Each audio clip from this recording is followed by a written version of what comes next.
Where's the first appearance of the pattern of evidence eschatology? Huh? Song of Moses. Yes. Yes. The Song of Moses, Deuteronomy 32. The intervention of God to save his people when they're about to be destroyed.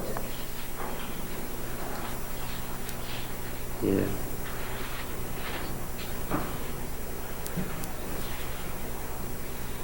All right.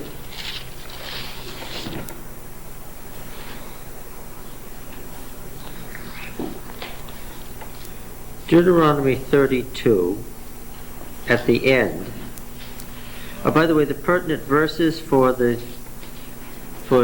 DTR2, the pertinent verses for DTR2, the things that made it most significant for him, the reason he included the song in the first place was that it suggests that God wouldn't let an exile that utterly destroyed God's people, that he would save them. Those verses are 26 and 27. Remember that. Why is the Song of Moses, why has it been appended to Deuteronomy? It's because the second historian wanted us to know that we weren't going to be in exile forever. Right? And here we find in this ancient song these words, which DTR2 doubtless took as a predictive prophecy. Now this is something that we see, a pattern that we see again and again in Scripture.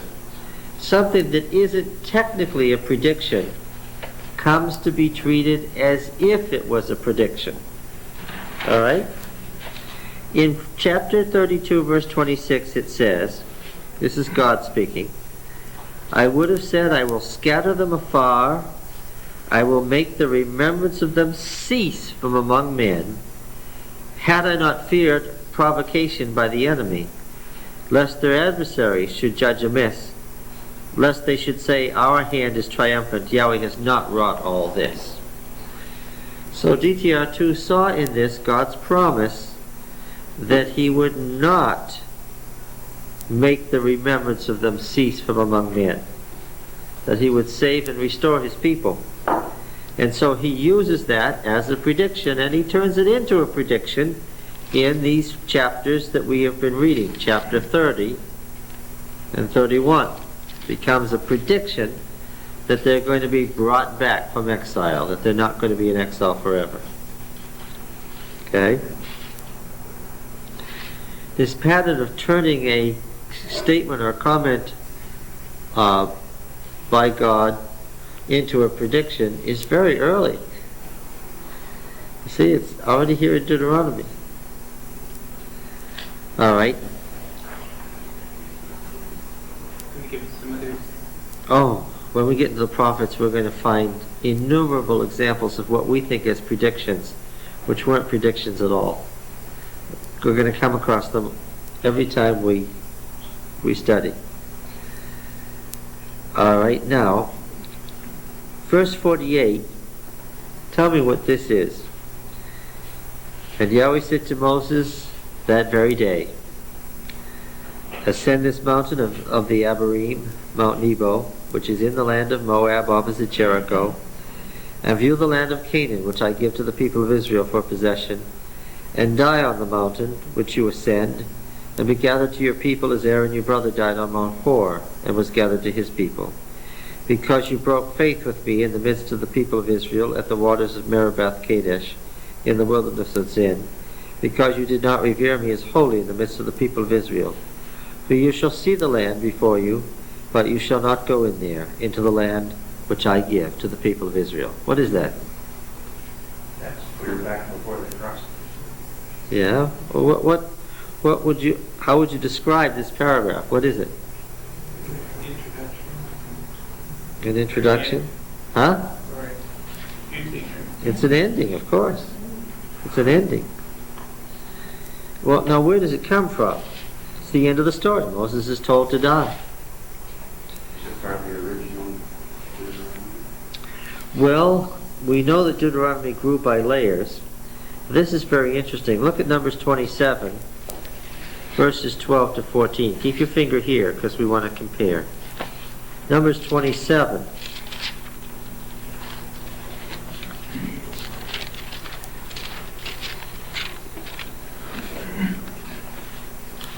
I want you to catch the phrasing, because this phrasing is not Deuteronomic at all, is it?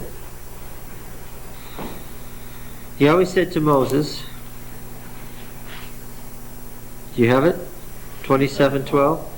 27:12, Numbers 27:12. Yahweh said to Moses, go up into this mountain of Abarim. Do you see the similarity in the phrasing? And see the land which I have given to the people of Israel. And when you have seen it, you shall be gathered to your people as your brother Aaron was gathered, because you rebelled against my word in the wilderness of Zin during the strife of the congregation to sanctify me at the waters before their eyes. These are the waters of Merabath Kadesh in the wilderness of Zin. Now, if you look at what we have here, it's a paraphrase of those verses. This phrasing, the mountains of Abarim and so forth, is interesting. We saw the introduction to Deuteronomy is twofold.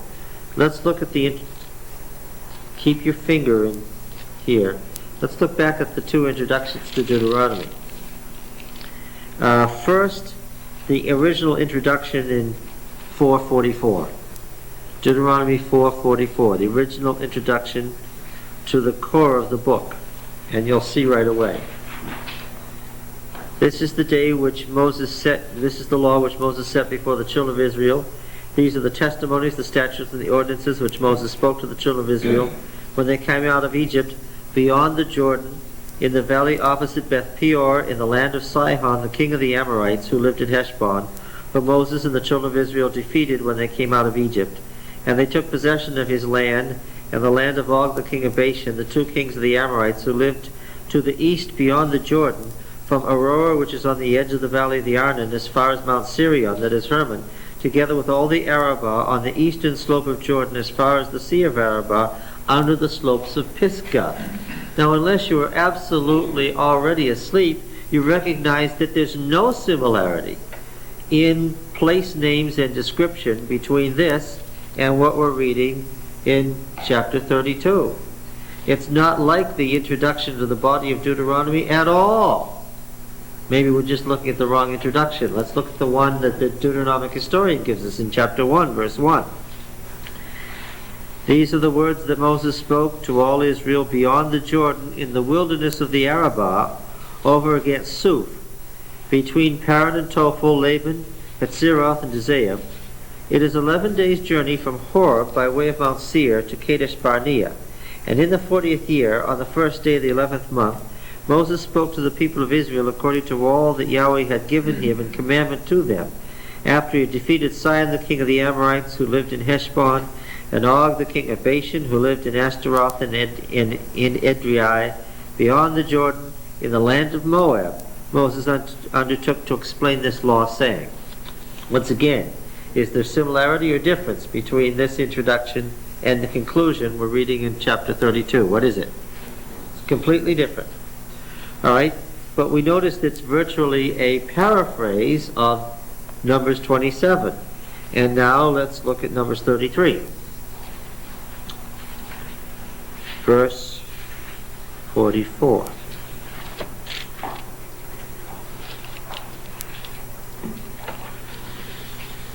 Well, we'll start in verse 41. Numbers 33. This is, if you've forgotten, Numbers 33 is the 40 stations of the Exodus. Numbers 33 was once a big deal in this class. We studied it and studied it and studied it again, because it was the chapter from which the 7 divisions that P chose came from.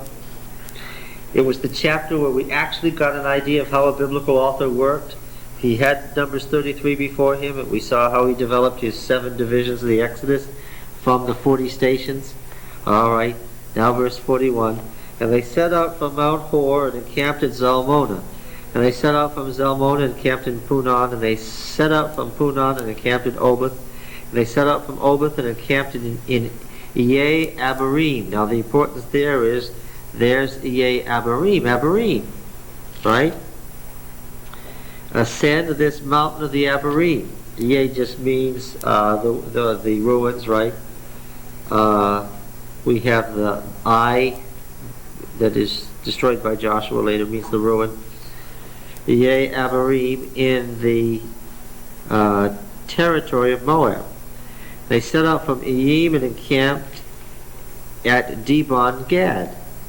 They set out from Dibon Gad and encamped at Almon Diblathaim.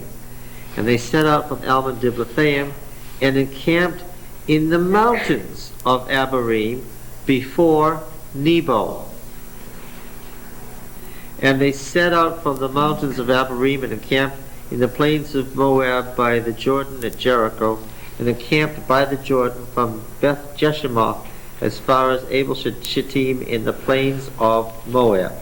And so what do I see here? This is the same description that we have in Deuteronomy 32, 48 and following. What am I saying? Where is this conclusion from? It's Numbers. How did a piece of the conclusion of Numbers get here? Well, first of all, it goes without saying that this point was once what? Once upon a time, this point right here was what? The end of what? After we have read Deuteronomy 32, what had we come to? We come to the end of Deuteronomy. Once upon a time, Deuteronomy didn't have chapter 33. This was the end. And where did they get an ending for it? Somebody took an end from the book of Numbers and put it at what was then the end of Deuteronomy. I'm a little disappointed that some of you didn't notice that this was an end. It says clearly, and they all lived happily ever after. Recognize an ending for what it is. But how could it be the end of the book, you say? There's more Deuteronomy. What's the answer? Yes, it was added on. Now, Roy, why didn't the guy who added chapter 33 take out the ending? Verses 32:48 to 32:52.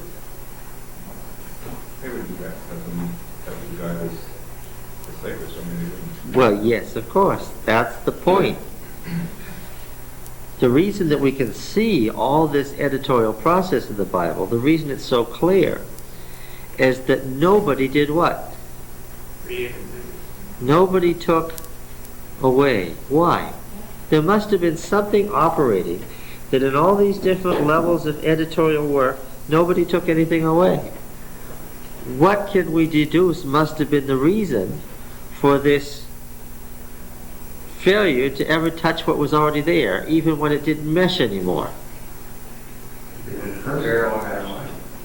Huh?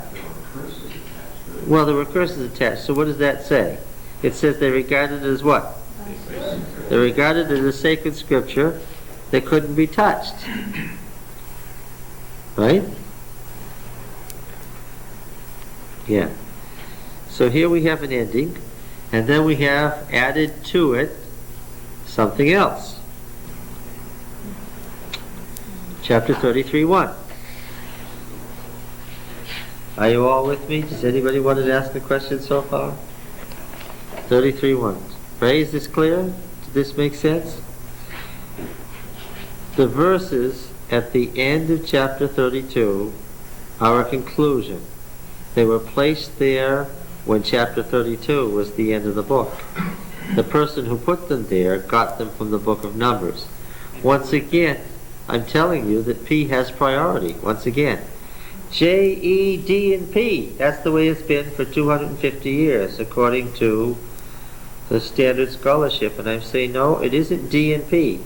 Deuteronomy didn't come first and P come after the exile with Ezra. I'm saying that's not what happened. It wasn't J, E, D, and P. This is the standard way of saying it. It was J, E, D, and P. And what have I told you? J, E, D. Now these are supposed to be a succession. And first of all, I'm telling you that's typical of the belief system of evolution. J and E are the succession. What are they? I have to put E on top because it's a spatial relationship. E is the north, and J develops in the south, and then what? P. Then P. Am I doing this right? Then, no. P is in the north, isn't it? No, P P is Hezekiah's reform, right? And after Hezekiah, yeah. Now watch this. D is north, right? But then it follows P in Judah. You got it? So I should have. Are you people following me now? J and E weren't one after another. One represents the development of theology in the northern kingdom and the other in the southern kingdom, from which came the prophetic movement and the D literature. At the same time, Hezekiah's reform brought forward the final form that we have in P, right? And then, after the fall of the northern kingdom, D came south. So, it's more complicated than the evolutionists told us. Alright? Does this make sense to you, Roy? Yes. Are E and J contemporary? Yes. That's exactly what the point I'm trying to make. E and J and their development into D and P were contemporary. What does evolution want to do? Yeah, it wants to evolve it. And that's not at all. There is evolution, but not at all the way they described it. All right, Ed? This is an important little chart here. That's why I say that a piece of P's ending could be added on to Deuteronomy because P was already there in the south.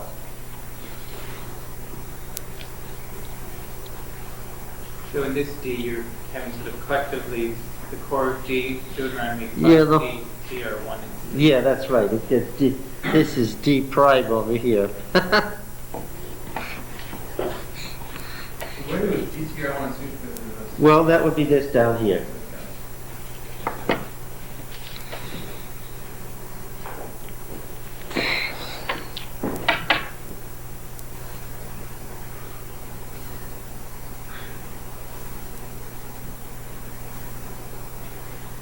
Those are commas.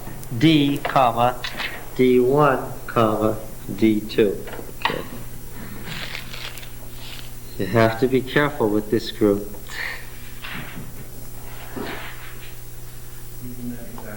That's right.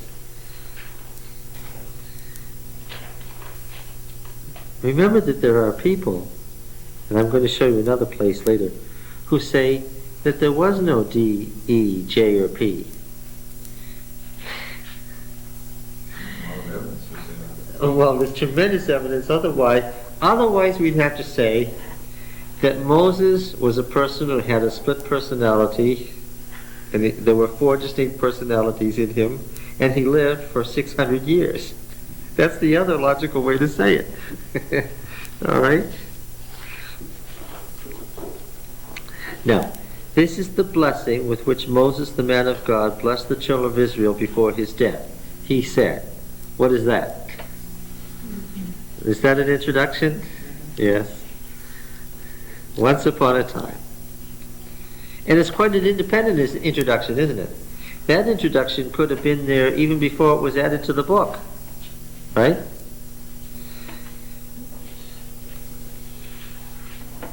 So, my question, you should be able to anticipate my question. What is this doing here? We've already come to the end of Deuteronomy. What is this doing here? Moses' memoirs. It's found later than that. Do you want to try that again? No. What? Somebody acting as Moses to start. Well, I noticed that it seems to be a ritual blessing. It comes at the end of the book. It mentions the 12 tribes. Does anybody think of anything that's similar? What? Testament of Jacob. The Testament of Jacob, chapter 49. Good, Genesis 49. Let's whip right over there. You can't think of Deuteronomy 33 without thinking of its parallel in Genesis 49. Any more than you could think of the blessings and curses in Deuteronomy 28 without thinking of its parallel chapter in Leviticus. Where are the blessings and curses in P? Leviticus?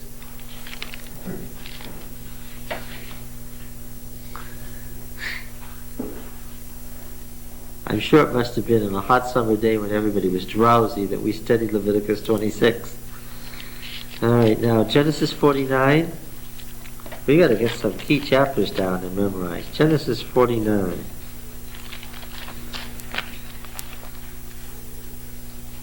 And Jacob called his sons and said, "Gather yourselves together that I may tell you what shall befall you in days to come.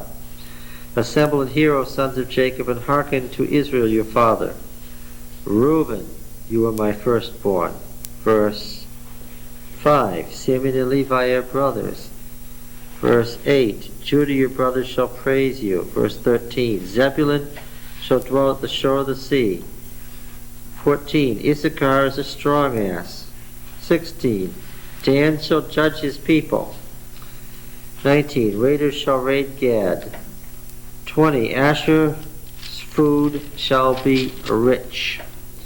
21, Naphtali is a hind let loose. 22, Joseph is a fruitful bough. You get the symbols of the tribes there. And in some of these various sections you have only the incipit. Do you remember that incipit is the word for the first couplet of a poem and the rest of the poem is missing? For instance, Genesis 49 verse 19. Raiders shall raid Gad, but he shall raid at their heels. That's not the whole story. What is it? Beginning and the end. No, it's not the beginning and the end. The incipit means what? This is what? That's the beginning of the poem about Gad, but what? The rest of it is missing. How can you tell?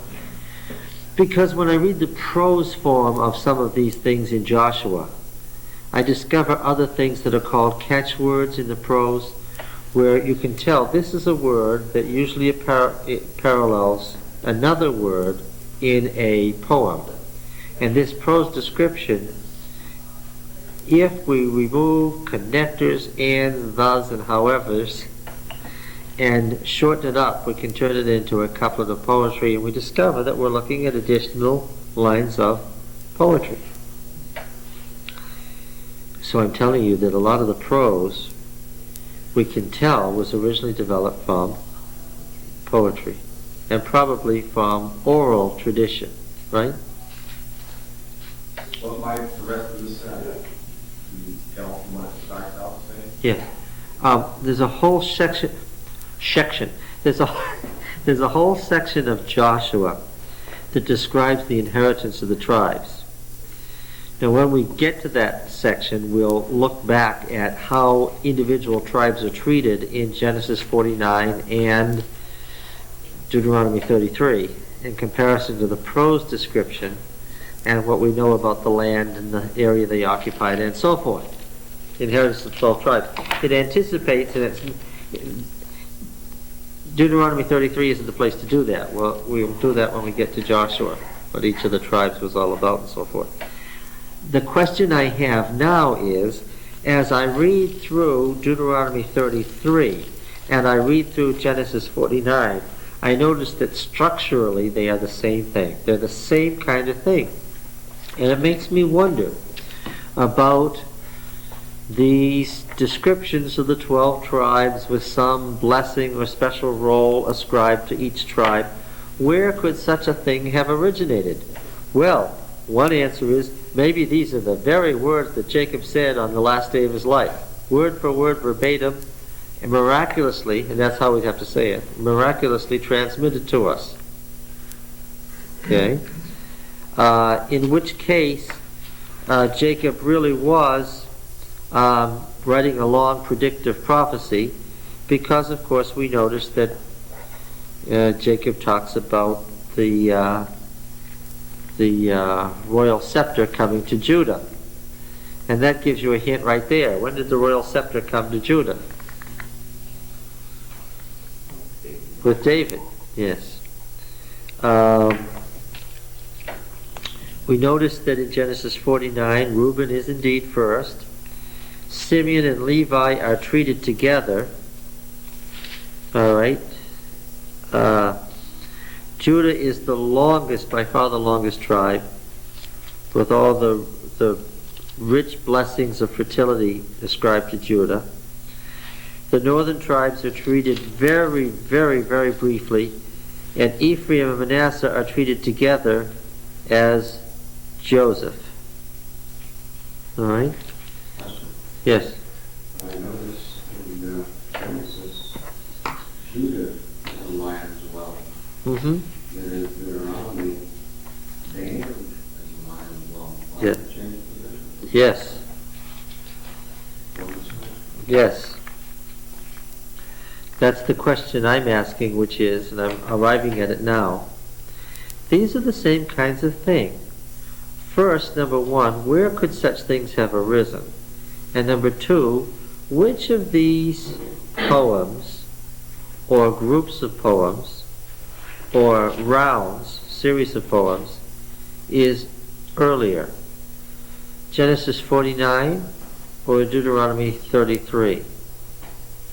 Or don't be thick-headed here and say, oh, Jacob lived before Moses, therefore Genesis 49 is first. If you say that, you're missing the point totally and have to start over from square one. That's not it at all.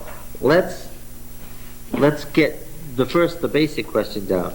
Where, under what circumstances, in what environment, or what kind of activity could these poems have arisen? Some festival. Some festival. That's always a safe answer. Happens to be a correct one, yes. Now, can we nail down what festival or what are they doing? Well, I would say one was down with P and one was up with P. And Yes, that's... You're certainly an insightful man. Genesis 49 is part of the P literature, and it's not surprising that Deuteronomy 33 was part of the D literature. That's how it happened to end up in Deuteronomy. P wrote this a little. Here's a man who, though he's tired, isn't missing anything. P wrote this after P wrote it. Well, wait a minute now. Back up a minute. When P or D uses something, have I said they wrote it? No. No. Mm-mm. No. The point of its imposition into our books is not its point of origin. Remember, the Deuteronomic literature, the final Deuteronomic composition is way down in the exile, sometime after 560, after Jehoiakim gets out of prison. That isn't the time any of this was written. They're making use of earlier stuff. DTR1 uses ancient material in his first description in Genesis 1-4, in Deuteronomy 1-4. DTR2 is using the Song of Moses, which is very ancient, to prove that, see, that's his proof that we're not going to stay in exile. Here's this ancient prediction. Okay, that's his proof text. Okay, so now, getting back, what would have been the circumstances for the creation of these series of poems about the tribes? Seems that when David became king, it would be his advantage to elevate Judah and take away whatever belongs to David.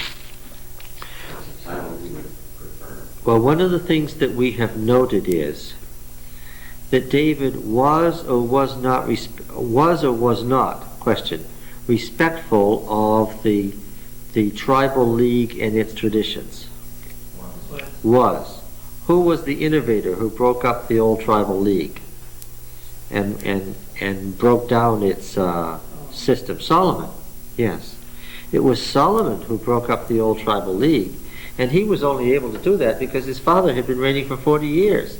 And when he was in the middle of his reign, 60, 70 years had passed since the tribal league had actually been running things, and he was the great emperor of the greatest empire of his age, and he was able to break down the old tribal league. And it was too weak by then for the elders to say no. David never could have done that. If David had said, I'm going to break down the tribal league system, what would have happened? Yeah, they'd have thrown him right out and elected another king. Remember how they were still formally electing kings? Even Solomon's son went to Shechem to be elected. Remember that? That's the old tribal league. So yes, the old tribal league system is where the tribes gathered together, right? And there, would it not be appropriate, because we see it in the prose passages like Genesis 24, at the end of the covenant renewal ceremony, the covenant mediator, playing the role of Moses, did what? He blessed the tribes. And that's where these poems originate. Okay? Now, as this was done over and over again for centuries, you can be sure that many such blessings developed. And what I'm asking now is, of Genesis 49 and Deuteronomy 33, which describes the earlier and which describes the later situation? 33 is considerably earlier. It describes a much earlier political situation, early in the Judges, and Genesis 49 describes virtually the Davidic monarchy. Well, were they still having covenant ceremonies in the Davidic monarchy? Oh, yes. Yes. And what's happening in Genesis 49 is the Davidic monarchy is being seen as the fulfillment of the promise to Jacob. Getting it? Ah, okay. Yes. In fact, we could say that Genesis 49 is the theological underpinnings of David's right, yes, to be the royal one, ruling over all the other tribes. Right in quotation marks. Well, no. They said, this is what God said through Jacob. This is what the word of the Lord says. See, it happened. Yeah? So was Genesis 49 written slightly before David's reign, during his reign, or after his reign? Oh, I think it was written during his reign, if you mean by written, edited. And taken to mean the validation of his kingship. Of his kingship, yes. See, you can't make the liberal mistake that final form equals origin. Right? So you think Jacob might have really said some of this stuff? It was a tradition for the patriarch to bless the family. So certainly the narrative portion of Genesis says that at that point, before Jacob died, he blessed his sons. And it's perfectly logical for when they're composing Genesis to put, at that point, one of these blessings on the 12 tribes that they have around by then. Some of this stuff, Ed, in Genesis 49 is very early. Okay. Let's look at Deuteronomy 33, however, and see what sort of a description it provides. First of all, let us notice that the 12 tribe blessings are in the middle of a poem which is broken in half to insert the blessings of the tribes. The poem begins in 33:2, Yahweh came from Sinai, and continues down through verse 5, then continues in verse 26, and 27, 28, and 29. Okay? It's the Divine Warrior poem. It's one of the many Divine Warrior poems. Yahweh's a man of war, it says in Genesis 15. The Divine Warrior is marching through the south. We saw this in Habakkuk 3. We looked at it in a number of the Psalms. We saw it here. We've actually already read and studied this, but we're going to look at it again. I'm sure you remember that.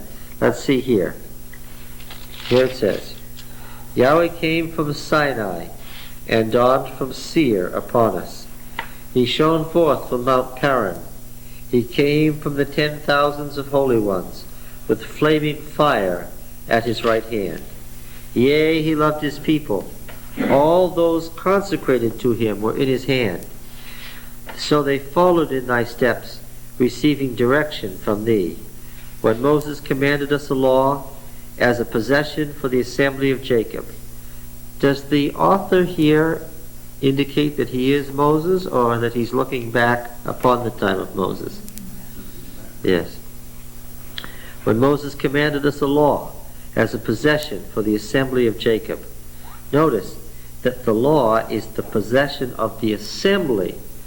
The assembly, the congregation. What's the word? I think you'll find it. Kahal. Kahale.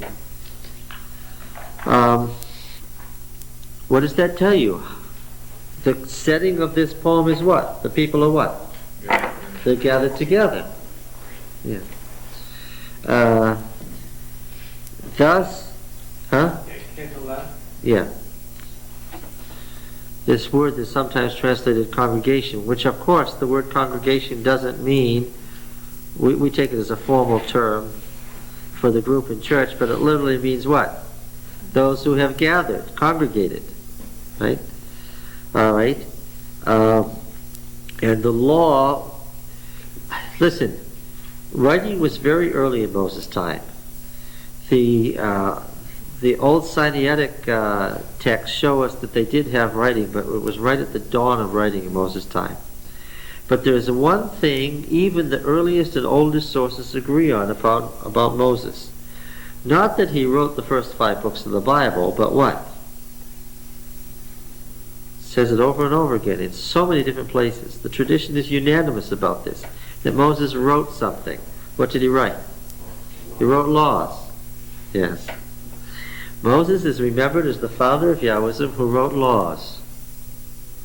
And those laws were the center or core of what became Yahwism. When Moses commanded us a law as a possession for the assembly of Jacob. Thus, notice, thus, via Moses giving the law, Yahweh became king in Yeshurun. We already saw from the Song of Moses last week that Yeshurun is just a denominative form of the adjective yashar, to be upright, righteous, upright, ramrod, straight. And Yeshurun is the upright one. That's the noun form of that. Thus Yahweh became king of the upright, we could say. Here it is. When the heads of the people were gathered, all the tribes of Israel together. So it's very clear. What is the context or setting of this? The heads of the peoples are gathered, all the tribes of Israel together. Now when did that happen? Yeah, the covenant ceremony. And how often was that? Every 7 years. Where? At Shechem originally. We went through the strange history of Shechem, and then it was moved where? No, long before Jerusalem. Where? Where next? Bethel. No, too soon. Shiloh. See, when you make the skip to Bethel, you've made the triumph of the Aaronites. Remember? At Shechem, we're talking about Mushites. At Shiloh, we're talking about Mushites. By the time we get to Bethel and Jerusalem, who's won? The Aaronites. This is a complicated story. You know, it would be nice if Moses had just sat down and written the first 5 books of the Bible. That would have been easier, right? He couldn't have been dead. Well, that's okay, but it would have been easier. All right, so we're talking about a covenant ceremony. Verse 26. There is none like El, O Yeshua. May I remind you that much more in the north than in the south, they continue to equate Yahweh with El, the old patriarchal God. Right? Of course, this is all obliterated in King James Version. You can't see that. Yeah, that's true. Yeah, that's true. You can't see that in the King James. There is none like El, O Yeshurun, who rides through the heavens to your help, and in his majesty through the skies. The eternal El is your dwelling place, and underneath are the everlasting arms. And he thrust out the enemy before you, and said, destroy. So Israel dwelt in safety, the fountain of Jacob alone, in a land of grain and wine. Yea, his heavens dropped down dew. Happy are you, O Israel. Who is like you? A people saved by Yahweh, the shield of your help and the sword of your triumph. Your enemies shall come fawning to you, and you shall tread upon their necks. Do you have the translation high places? Yeah. You look at these ancient seals. The triumphant warrior did what? He held up his spear and he put his foot where? On the person's head or neck, which happens to be their high places if you want to be technical, when they're standing up. Okay. Yeah. All right. So, in this context now, we have the actual statements. The incipit for Reuben.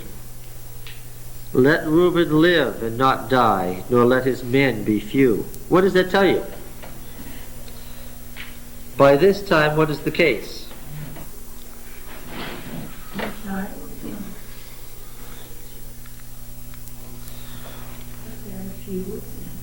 So what's happened?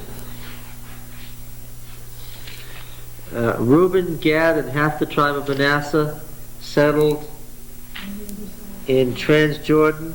Reuben in the south near Moab and Ammon. And what has happened here? How has Reuben fared? Reuben's at the point of disappearing as a family that can be recognized. Let Reuben live and not die, nor let his men be few. What does that tell you? His men are few. This is a prayer that Reuben will survive as a tribe. And of course, this Reuben, Gad, half the tribe of Manasseh, what happens? It isn't very long before we read in Joshua Judges what? No. It's just Gilead, it's just Transjordan. All right. Has Judah risen to prominence yet, Pete? I think so. Well, the whole of Judah is verse 7. No. And this he said of Judah, hear, O Yahweh, the voice of Judah, and bring him in to his people. With thy hands contend for him, and be a help against his adversaries. I gather, how's it going for Judah? What are they trying to do? Have they possessed their land yet? No. They're trying to possess their land, and how are they doing? Need help. Yeah. This is not the Judah of Genesis 49, which is the greatest of the tribes and has subsumed Simeon, and the monarchy has come from Judah and all the fertility of the land, and Judah is a great kingdom by Genesis 49. Here it's what? It's a group of people struggling valiantly to take possession of their inheritance, and by no means clear that they're going to win, is it? All right.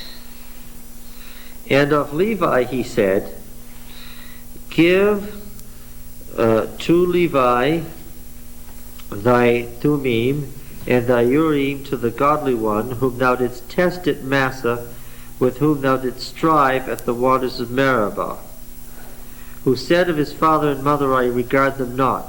He disowned his brothers and ignored his children, for they observed thy word and kept thy covenant. What is this about? Well, we remember something vaguely about Massa and Meribah, don't we? Has anybody got any thoughts?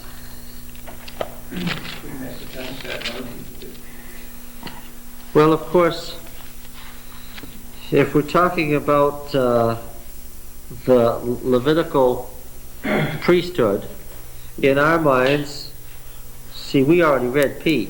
P won in the long run. We've got to remember that. We've been indoctrinated by P. Long before we got to D, we read a lot of P. So that when we think of the priesthood of Levi, we think of what? Aaron. Right? Automatically.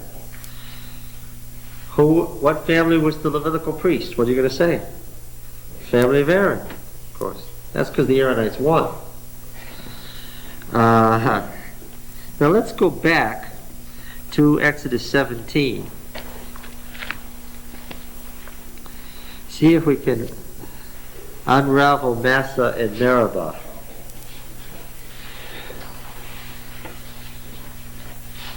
Because here, I want to say here, listen carefully. Now you all know how I admire P. I've often said he was, in many ways, the most important biblical writer. He set the whole law and gave it the form it now stands. Without P, we couldn't have had a Bible. He was the beginner of canonization, and on and on. You all know how I admire P. The reform of Hezekiah never would have happened. He furthered monotheism and on and so on. But right here, P is being tricky. Okay? It reads in Exodus 17 thus: all the congregation of the people of Israel moved on from the wilderness of Sin by stages, according to the commandment of Yahweh, and encamped at Rephidim, but there was no water for the people to drink. Now this is one of P's 7 stages of the Exodus. Alright? They're not at Sinai yet. Is everybody clear on that? They're not at Sinai yet, because they're going to move on from there to Sinai. How do I know that? Because I read in Exodus 19, verse 1, take a look. I read the 7th of P's 12 stations of the Exodus. On the 3rd new moon, after the people of Israel had gone forth out of the land of Egypt, on that day they came into the wilderness of Sinai, and when they set out from Rephidim and came into the wilderness of Sinai, they encamped in the wilderness, and there Israel encamped before the mountain. Okay? So you're all clear that in Exodus 17, when Israel gets to Rephidim, they're not at Sinai yet. This is only the 6th of the 12 stages. We don't get to 7 till we get to Exodus 19, which goes all the way to Numbers 10:10. Now, reading Exodus 17. All the congregation of the people of Israel moved on from the wilderness of Sin by stages, according to the commandment of Yahweh, and camped at Rephidim, but there was no water for the people to drink. Therefore the people found fault with Moses, who's the center of the story, and said, give us water to drink. And Moses said to them, why do you find fault with me? Why do you put Yahweh to the proof? But the people thirsted there for water, and the people murmured against Moses and said, "Why did you bring us out of Egypt to kill us and our children and our cattle with thirst?" So Moses cried to Yahweh. It is Moses, not what? What? Not Aaron. Well, it wouldn't have said Aaron. It would have said what? Moses and Aaron, right? This is a story about Moses. So Moses cried to Yahweh, "What shall I do with this people? They're almost ready to stone me." And Yahweh said to Moses, "Pass on before the people, taking with you some of the elders of Israel, and take in your hand the rod with which you struck the Nile, and go." Verse 6. Everybody look. "Behold, I will stand before you there on the rock at Horeb, and you shall strike the rock, and water shall come out of it, that the people may drink." Everybody should say, "Wait a minute. What? What? Wait a minute. What's going on here?" This is what? Despite P's editorial headings, what is this? Yes, because where is this? As the story says, where is this? This is at Horeb, which, as you already know, is E's name for the sacred mountain. Who's writing here? Who's writing here? We know that the earliest stories in narrative form from the north are E. Now, "Behold, I will stand before you there on the rock at Horeb, and you shall strike the rock, and water shall come out of it, that the people may drink." And Moses did so in the sight of the elders of Israel, and he called the name of the place Massa, which is proof, and Meribah, that is contention, because of the fault finding of the children of Israel, and because they put Yahweh to the proof by saying, "Is Yahweh among us or not?" Now, this is not the end of the story. P has broken up the story. At this point, what do we have? We have water coming out of a rock where? At Horeb, at the sacred mountain. Now, what follows after this is insertion from other sources. The next... Is that Sinai? Yes. But Sinai is the name that is used for it generally where? The mountain of Sinai is a designation that we see in P. Horeb is a designation that we see from the north in E and D. All right? E's narrative picks up several chapters later. All sorts of other stuff is inserted, and the rest of the story isn't for several chapters. Okay?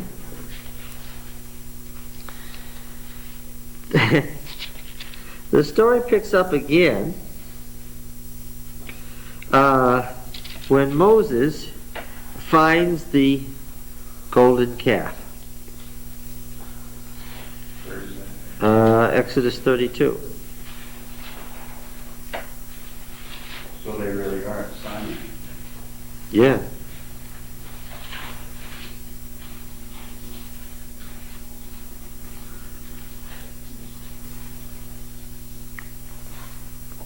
Look at verse 25. When Moses saw that the people had broken loose, for Aaron had let them break loose to their shame among their enemies. Remember that E is Mushite in stance, right? E is Mushite in stance. Remember that. It downplays Aaron. Why But- did they make it naked rather than broken loose? What? King James Version says that Moses saw the people were naked. That's an interpretation, yeah. Then Moses stood in the gate of the camp and said, "Who is on Yahweh's side? Come to me." And all the sons of Levi gathered themselves together to him, and he said to them, Thus says Yahweh, the God of Israel, put every man his sword on his side, and go to and fro from gate to gate throughout the camp, and slay every man his brother, and every man his bosom companion, and every man his fellow. And the sons of Levi did according to the word of Moses, and there fell of the people that day about 3,000. And Moses said, Today you have ordained yourself for the service of Yahweh, each one at the cost of his son and of his brother, that he may bestow a blessing upon you this day. Now, in E, these are all one story. There's Moses and the Levites against Aaron and the people. That's the story as E told it. Now you can't get that out of it now because P has broken it all up. And I have to say that P was being a little tricky after all. Who is P? He is par excellence an Aaronite. Yes. That's right. Covenant law comes through Aaron. Now, How can you really tell that this in chapter 32:25 goes with that? well, because when you separate out P, J, and E, you get J and E, two running stories of narrative. How they left Egypt, how they came to Sinai, how they moved on into the wilderness. It's very simple to do. And these are the E stories all in order. And one of the things that you notice is the Lord God. One of the things, it's very dramatic. You see the Lord God over and over again. Why is that of significance? Because you kept getting this El and Elohim in the story. It's the mark of E. And he's quite consistent with it. Now, the story as we have reconstructed it is the story that's found here in Deuteronomy 33. Look, verse 8. Let's read it again, and I'm sure you'll see something different in it this time. And of Levi he said, who's Levi? The tribe of whom? Levi is the tribe of whom? Of Moses. Are you missing it? The whole point of this exercise for the last 10 minutes has been to show you that in the Northern Kingdom's literature, in E and D, Levi is the tribe of Moses. It's Moses and Levi against Aaron and Israel. It's Moses and Levi against Aaron, the leader of this rebelling congregation, and that rebelling congregation. Aaron and the people as a whole are the bad guys. Moses and the Levites are the good guys. As E tells the story, Moses strikes the rock and gives them water, goes up to receive the law. They rebel against God and Moses by what? Making the calf, except for the Levites, who are waiting for Moses to come back. Moses comes back, he finds the calf, he grinds it up and throws it into the water. What water? The water coming from the rock. It's all one story. Now, that's how we have it here in D. And of Levi he said, Give to Levi thy Thummim, and thy Urim to thy godly one, whom thou didst test at Massah, with whom thou didst strive at the waters of Meribah, who said of his father and mother, I regard them not. He disowned his brothers and ignored his children. That's talking about when they were killing their... That's right. That's the passage we just read. So it was very tactful in this. Yeah. Okay, did you see the passage we just read in Exodus 32? That's what it's referring It was to. the point that they were at Rephidim and there was no water, so they really didn't stay at Rephidim. No, wait, whoa. Don't confuse the issue by bringing in P's editorial headings. They don't agree with the story as E told it at all.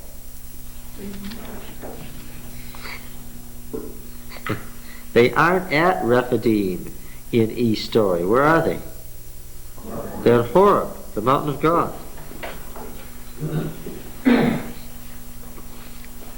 Yes, verse 29. Today you have ordained yourselves for the service of Yahweh, each one at the cost of his son and of his brother, that he may bestow a blessing upon you this day. Slay your companion, your bosom friend, who said of his father and mother, I regard them not. He disowned his brothers and ignored his children. For they observed thy word and kept thy covenant. And of course the covenant was broken by everybody else, by the calf. So they knew who to kill by who they saw worshiping. That's right. They shall teach Jacob thy ordinances and Israel thy law. And they shall put incense before thee and whole burnt offering upon thy altar. The remarkable thing about this is all about Moses and the Levites. As separate from the Aaronites.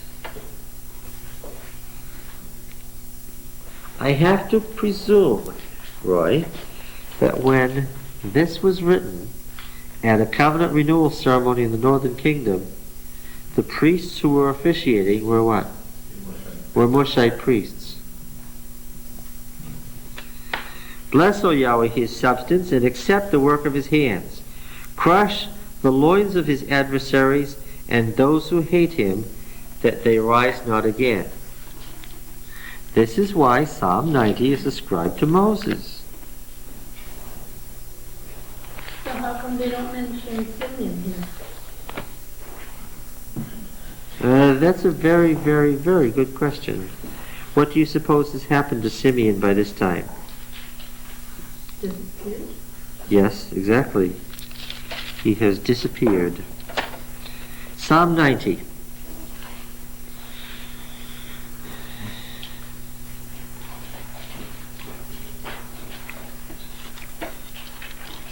What do you see in the traditional superscription of the psalm?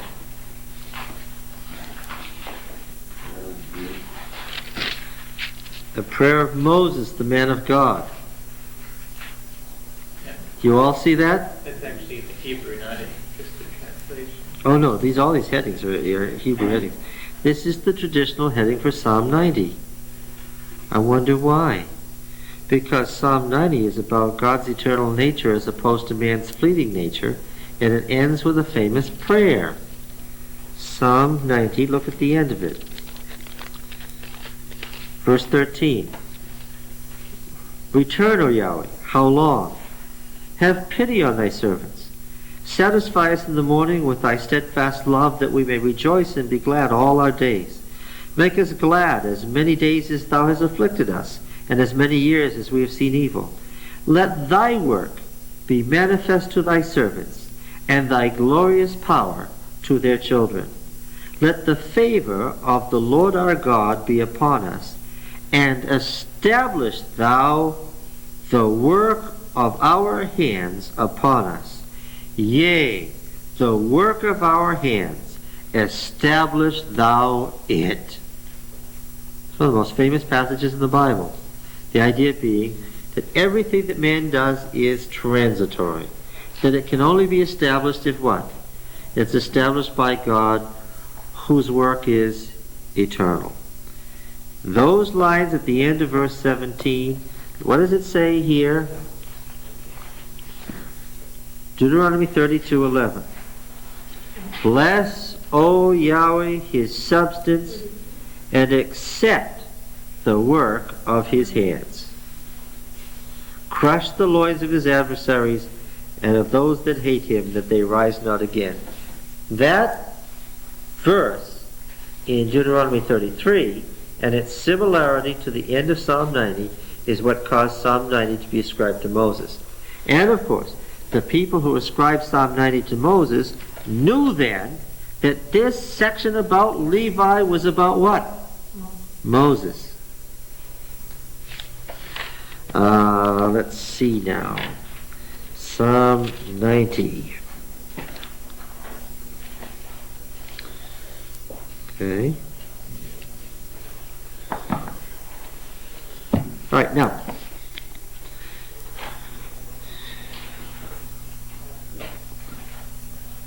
Yes? No.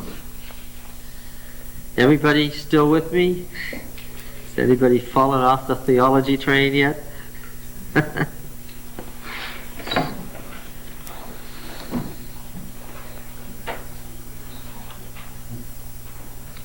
Why didn't all God's people just get together and agree with each other in Bible times?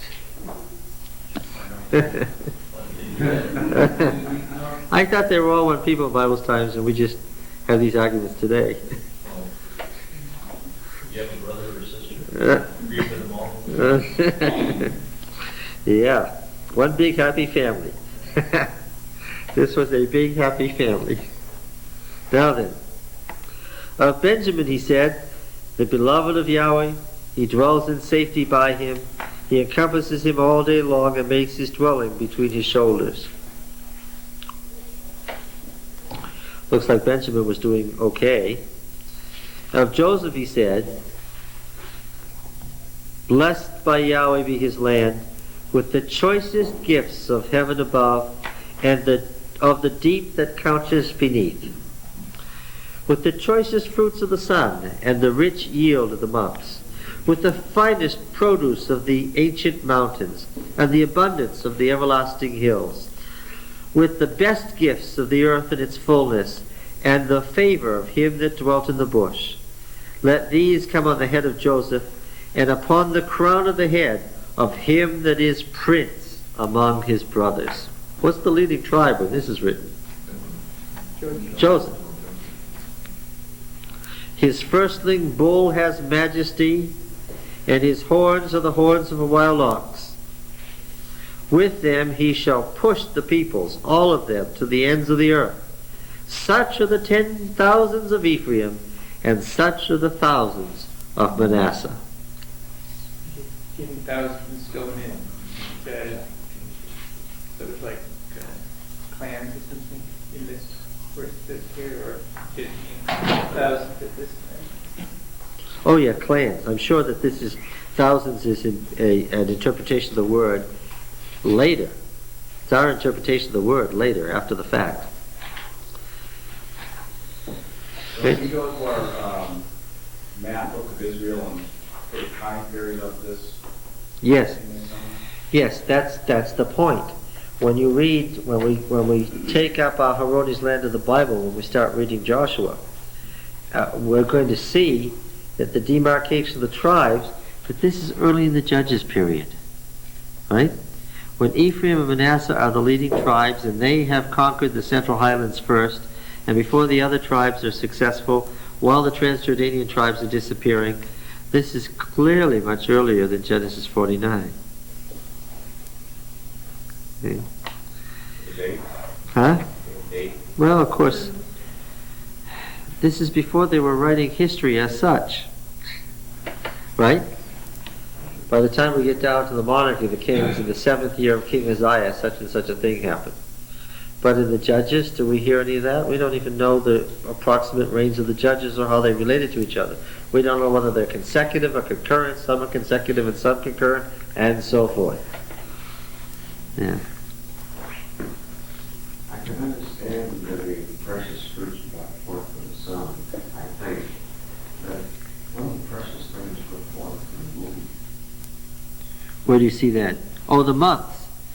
Uriach, the word for moon and months is the same word.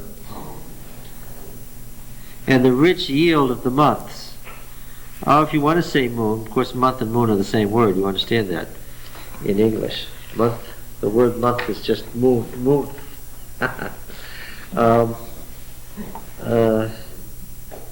It's a line in parallelism, so you could translate it moon just fine. Choicest fruits of the sun and the rich yield of the moon. The sun and moon rule the heavens and give the produce on the earth. That's why I was saying I could see that from the sun, but I didn't get it from the moon. That's because you live in the 20th century.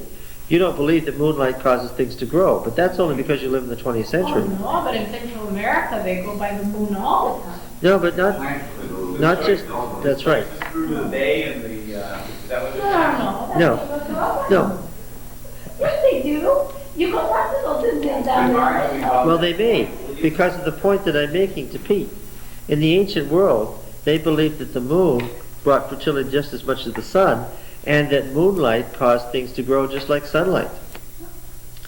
We don't think of rushing our plants out and make sure that they're in the window so they can get a real good moonlight, so they can get a lot of growing in. But in ancient times, that's exactly what folks thought. Okay, interesting. We really are far away from them in some ways, aren't we? Well, they are far away from us. And of Zebulun he said, Rejoice, Zebulun, in your going out, and Issachar in your tents. They shall call peoples to their mountain. There they offer right sacrifices. Apparently, they have a mountain in Zebulun and Issachar that's a sacred mountain. Well, the most likely candidate is Mount Tabor, that big round mountain at the east end of the Jezreel Valley, that we also assume is the Mount of Transfiguration, because it's by far the most likely place for the Transfiguration to have occurred.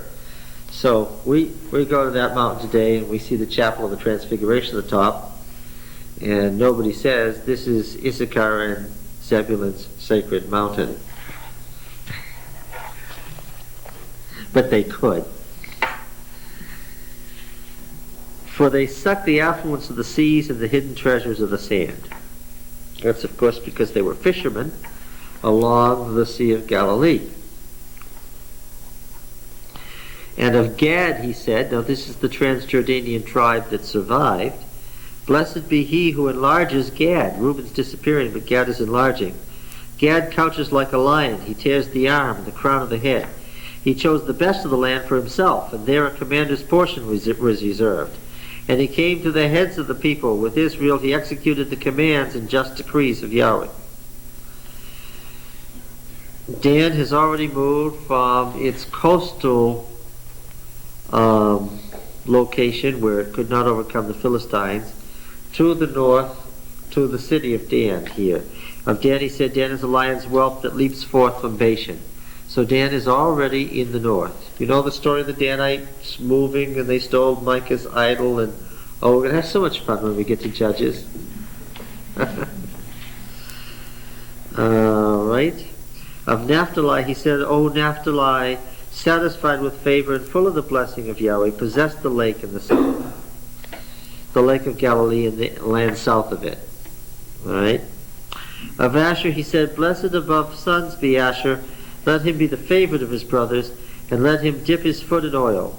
Your bars shall be iron and bronze, and as your days, so shall your strength be. What kind of oil is that, olive oil or? Yes, olive oil, yeah. Alright. Iron and bronze. It's the Iron Age. Alright. And then the rest of the Divine Warrior hymn.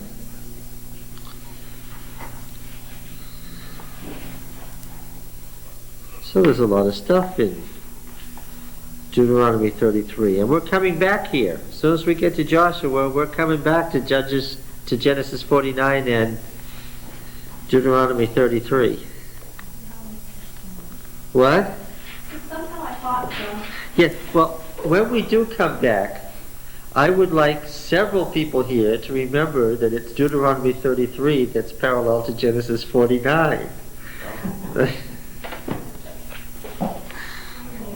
Somebody will be able to say Leviticus 26 and Deuteronomy 28 by then, too. All right. I volunteer to remember that. You volunteer to remember that? Okay. That's very good of you.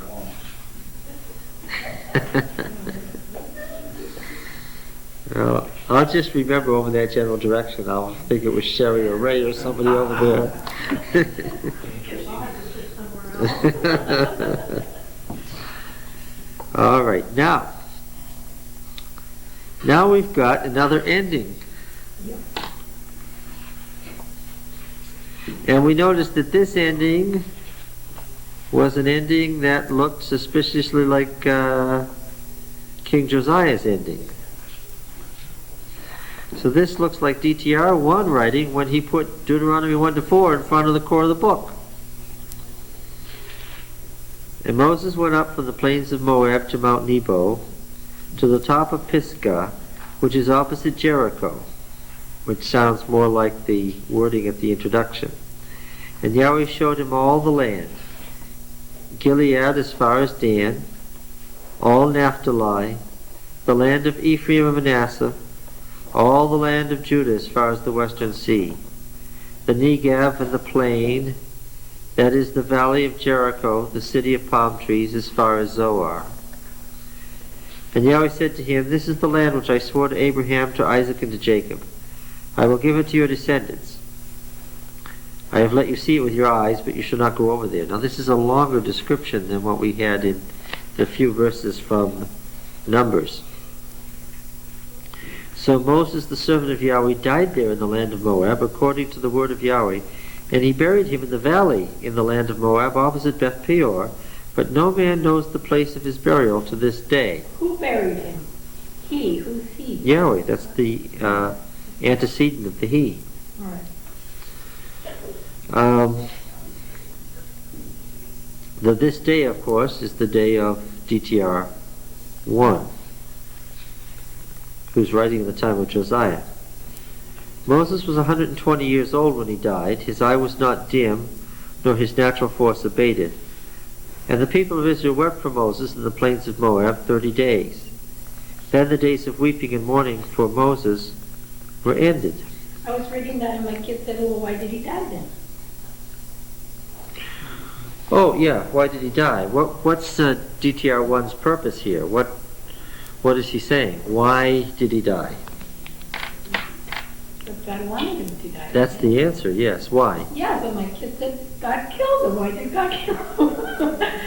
God kept him alive for that long. Yes, he was 3 generations old. Okay, so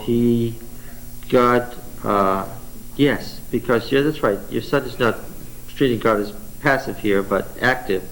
God killed him then, why? Because he kept him alive long enough to get Israel to the border, but Moses wasn't to go in, right? It's a theological reason. Moses did wrong, and Moses wasn't allowed to go in. What was the story now on Moses in Deuteronomy? We read what the story was on Moses in Numbers. What was it on Deuteronomy?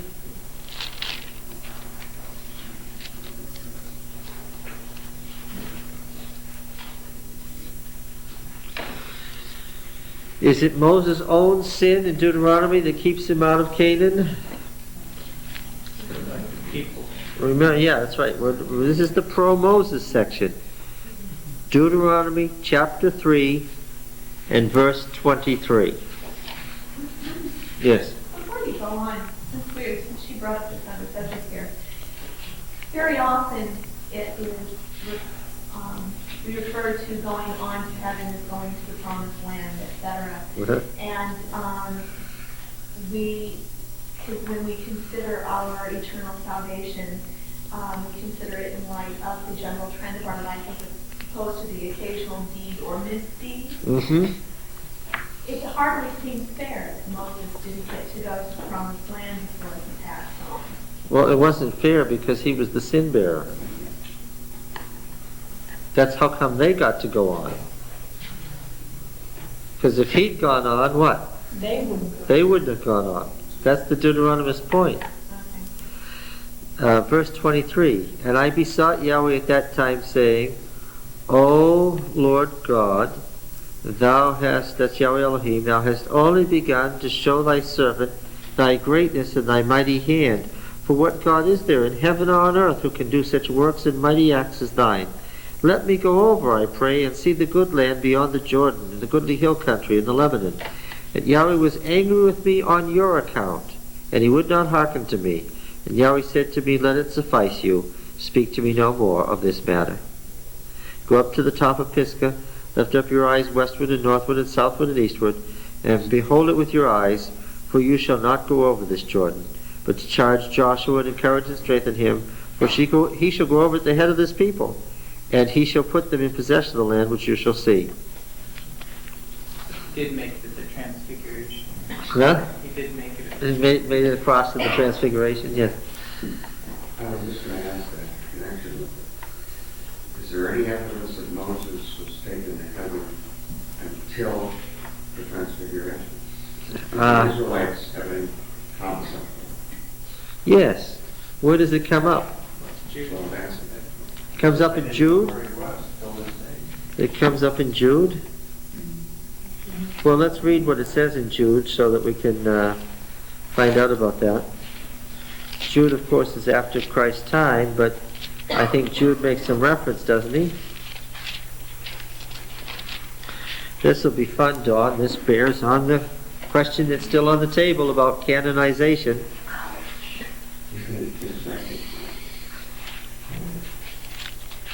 Yes. Verse 8.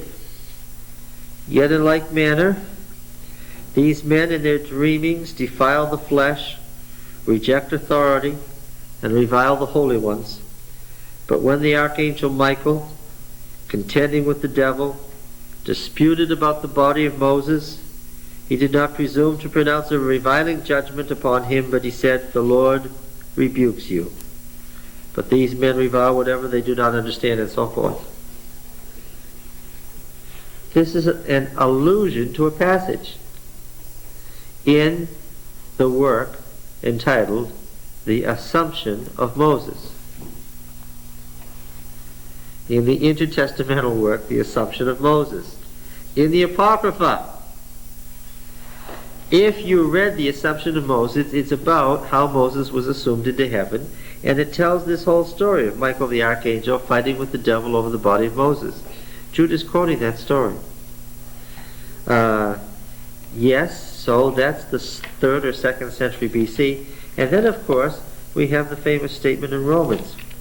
This is really just to see if I know anything about the New Testament. I understand the point of your question. Now, I don't know where in Romans 3 it says this, but it says, death reigned from Adam to Moses.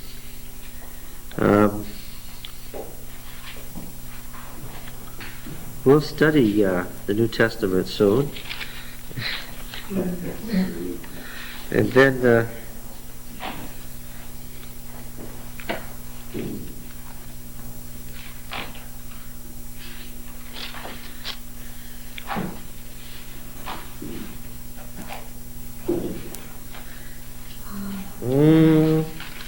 do you have a concordance there?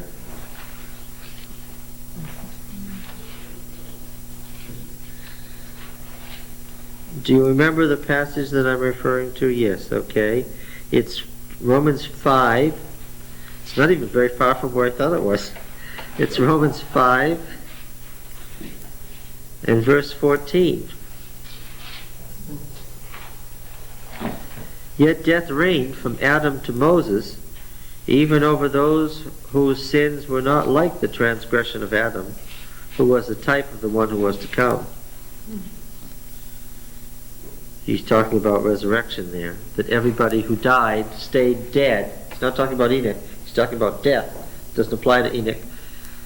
He's not forgetting Enoch. It just doesn't apply. Everybody who died stayed dead from Adam to Moses. Paul, as a rabbi, knows the tradition that Moses was resurrected.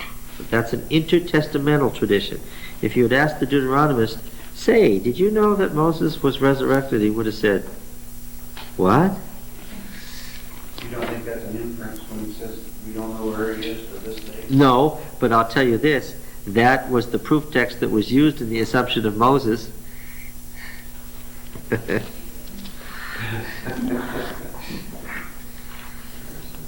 All right. That's right. So we don't take quotes of the Apocrypha from the canon books as being evidence of inspiration. Oh, the question now is, what is Jude, and for that matter James, doing quoting the assumption of Moses if we don't have the assumption of Moses in our canon? Of course, there is that other problem in Jude too. About Enoch? Yes, about Enoch. That's something of a problem there.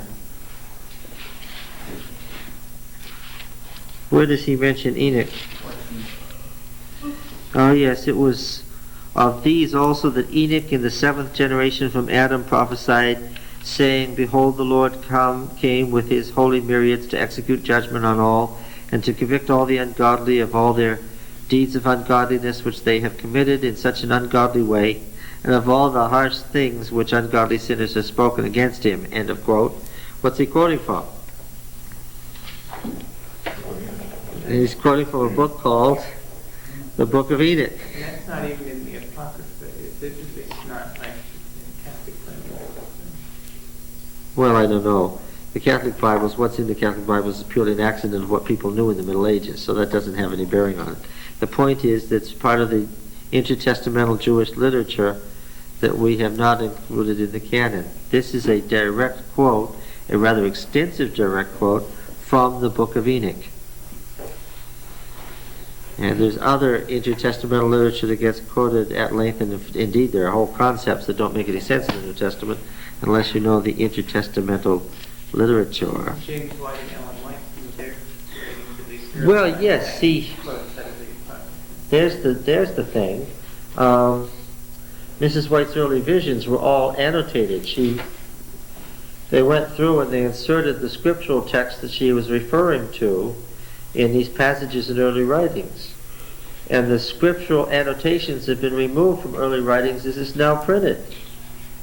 And that's a shame. Why? Because several of the references were to what?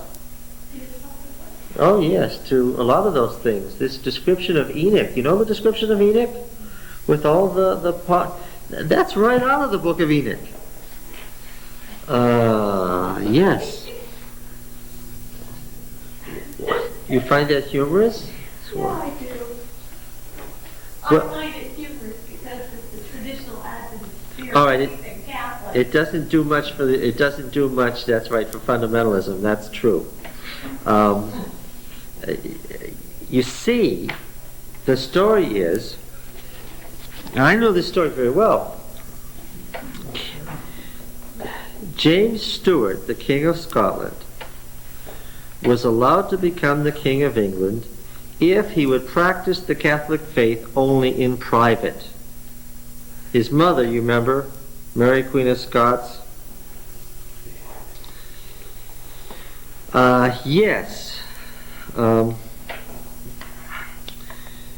the deal was that they could have a Catholic king on the throne of England as long as publicly he supported the Church of England, practiced his Catholic faith only in privacy, withdrew the acts of intolerance against the Protestants, and he made a deal that the acts of intolerance that had been passed previously by the Protestants against the Catholics had to be withdrawn, and that everybody could have roughly what we would call religious freedom. Well, then the question was, what about the English Bible? The Catholic Church was busy translating the Bible into English at Reims, right across the canal there. And remember, his mother had also been Queen of France. And there was a deal made with the great Church of England universities that they could meet and translate the Bible in English based on Wycliffe's version and have a Protestant, that is to say, a Church of England, which is just Anglo-Catholicism, Bible, that James would then promulgate as the official Bible of the country, which thereby cut off the Reims Douay version from being our English Bible. We almost ended up with a Catholic version of the Bible. But there was also another deal cut.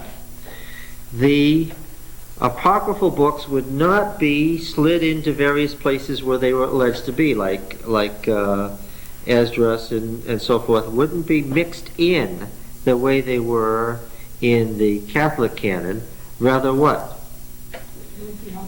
They would be grouped together as the Deuterocanon and separated out from the canon of the Protestant churches and lumped together in a separate section between the Old and New Testaments. Okay? And that continued to be the way that King James Bibles were printed. So that when Ellen White grew up, the Bible was the Old Testament, the New Testament, and of course, the Apocrypha that were in between. So that when Ellen White is seeing all these things in vision and annotating them to the Apocrypha, why is that? That was in her Bible. And the Protestant churches generally, by the 19th century, weren't making a very great distinction between the Old Testament and the Apocrypha. And so, yes, many, many passages in early writings make no sense unless you've read the Apocrypha and read the descriptions there, and you see that, oh, this is a takeoff of one of those descriptions. Brings us to the question of the canon, huh? And of course, we've said over and over again that the evidence is that inspiration works this way. God works on what you know, right, where you're at, and so forth. So why did the church, or why did the White Estate then remove the annotations that James White published the visions with? Well, it's because of the obvious questions that would come up of what are all these things from the Apocrypha doing in these visions? Now, on the matter of what? And God forbid that we should know those things. Yeah, that's, yes. It's the most dangerous thing you can do is to hide something. Why? People will find this out, and as soon as you've hidden it, what? They're going to say, yeah, that's right. Destroys your position. She must not have been inspired. She got this all out of her Bible, including the Apocrypha. She didn't even know it wasn't inspired, and so forth. And then you got all these fundamentalist presuppositions, and you're in a big mess. All right, now, let's read this last paragraph, then we make some comments about the law. The people of Israel wept for Moses in the plains of Moab 30 days. When the days of weeping and mourning for Moses were ended, and Joshua the son of Nun was full of the spirit of wisdom, for Moses had laid his hands upon him. So the people of Israel obeyed him and did as Yahweh had commanded Moses. And there has not arisen a prophet since in Israel like Moses, whom Yahweh knew face to face. None like him, for all the signs and wonders which Yahweh sent him to do in the land of Egypt, to Pharaoh and to all his servants and to all his land, and for all the mighty power and all the great and terrible deeds which Moses wrought in the sight of all Israel. And that is what? Yeah. That is really the end. Yeah. And of course, we say this is DTR 1. We have Josiah being compared to this as the king like Moses. Now, how did it happen? Well, it happened this way.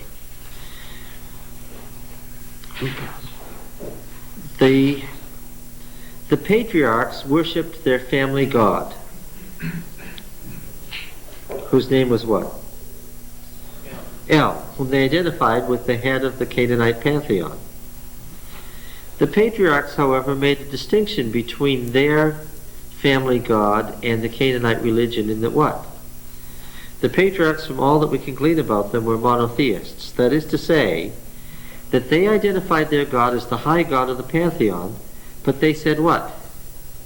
He was the only God. And so they had an exclusive family covenantal relationship with the God of the fathers.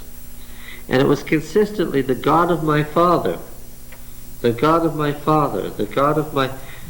El is my kinsman, is the name that Isaac gave to the family god. El is my kinsman, because he was a family god and thereby a family member once they entered into covenant. Now this family god then continued to be worshipped as a sole god, and again we have in the patriarchal stories that the patriarchs commanded their families to what? Get rid of all the other gods because they wanted to maintain this family tradition of monotheism, the worship of only one God. In that way, their religion was distinct from the Canaanite religion in general. They went down into Egypt with this tradition of the family God. Moses goes out into the desert and there becomes acquainted with the ancient desert storm god Yahweh. The ancient desert god Yahweh, with his austere religion, was also a sole god for the Kenite tribes. Now, Moses comes back to Egypt and says, Yahweh has met me in the wilderness and sent me back. The Israelites in Egypt ask very naturally, well, now, who is this Yahweh? And Moses equates this Yahweh, the ancient desert god, with the God of the fathers. Right? He says this is the same God. Okay. And takes Israel into the desert where they become monotheists. Moses writes for them laws. Okay? And the traditional oral stories begin about the fathers, the patriarchs. And the stories begin about the Exodus. And they're passed down through the period of the judges in largely oral form. Israel's ballad singers tell us the story of the Exodus and the entry into Canaan. And these different stories grow up into collections of stories that center around the sacred sites, the temples. And gradually, by the 11th century, when writing becomes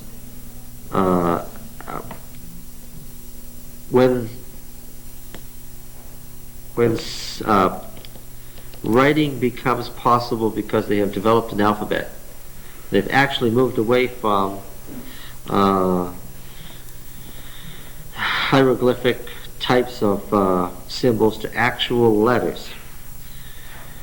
As the stories begin to be written down, and local traditions develop, and we develop a series of stories around various sanctuaries: Shechem, Shiloh, Bethel, Beersheba. There we go. The law that Ezra is promulgating is the whole deal now. Ezra promulgates Genesis, Exodus, Leviticus, Numbers, and Deuteronomy as a unit.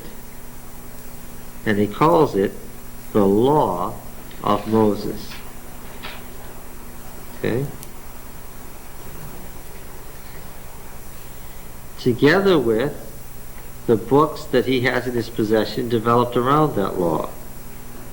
Joshua to Kings. And there's the beginning of canonization. That's how it happened. The exile caused the linking of D to P. And when D and P were gathered into one, we had a what? We had a canon. Now we have the Bible. Now it's going to grow, but what? You have the core of the Bible.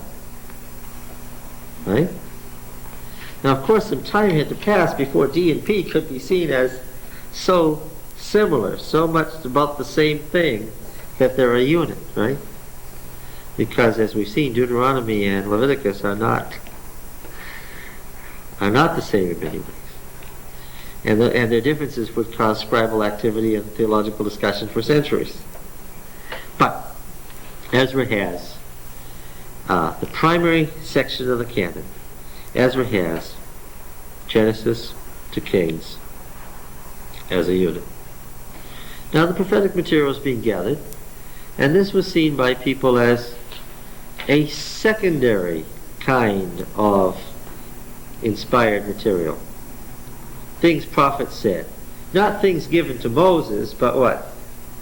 Given to other people after Moses. And so collections were made of prophets. And really, after the time of Ezra, the prophetic canon was virtually complete. We have the great canon of major prophetic material and small prophetic material put together, and it becomes the law and the prophets. All Jews agree, because remember, the religion we have after the exile isn't Yahwism. What is it? It's Judaism. All Jews agreed on the law and the prophets. Okay? The Samaritans were dubious about the prophets because it centered so much on Jerusalem. But the law and the prophets, all Jews agreed on. The argument came where? There were lots of other writings that had claim to fame, that claimed to be the writings of some important or inspired person.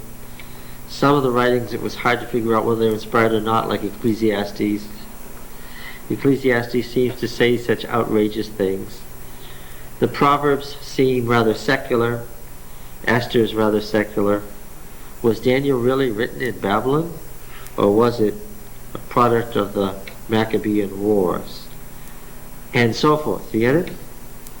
This third section was the disputed section. And this section was still open in Jesus' day. Some people said the law and the prophets and the writings. The law and the prophets were until John, Jesus said. Because Jesus only discussed the law and the prophets. That is, those parts of the collection that what? That everybody agreed on. And Jesus even quoted Daniel, but there wasn't much disagreement among Jews that Daniel was an inspired work of a prophet named Daniel who lived in Babylon. There was a little nervousness around the edges in the learned circles, but in popular belief, most people didn't even question the book of Daniel, so he could quote Daniel. And occasionally he could quote other writings like a proverb or something, but in general Jesus did not quote from these other writings, I think for a very obvious reason. What was it? If you get into quoting or trying to prove or illustrate from one of these disputed books, what are you going to do? Yeah, your point is going to be lost in the argument over the validity of that book. Right? So, we have then in the New Testament a reflection of the fact that the third section of our canon was not closed. It was still an issue, and different people had different lists. By Jesus' day, there was the law and the prophets and that other stuff. Right? Now it will be very interesting to us to ask why, if the book of Daniel was from Daniel the prophet in the 6th century living in Babylon, did he not pass Ezra's muster a century and a half later? Why didn't he get into the canon of the law and the prophets? That'll be interesting to find out, right? And we'll have to discuss that as soon as we get to Daniel. But what I've said so far is I've described how the law and the prophets became canonical. Right? Nobody questioned the material that grew up in the prophetic school of Isaiah. Nobody was arguing about the prophetic material that the prophetic school of Jeremiah produced, or Micah, so forth. There was very little question about any of the minor prophets, even Jonah, that Jews regarded largely as a parable, not a historical event, was still, in their minds, a legitimate inspired writing about a legitimate prophet, and there was no question that it should be in the canon. The argument was every book that's found in the prophetic canon is already by the 5th century accepted as the work of a true prophetic movement. It's the stuff in the writings that was disputed. Okay? So the law of the prophets, well, who determined the writings then? Why don't we have Enoch? Why don't we have Assumption of Moses? Why don't we have First Maccabees and so forth?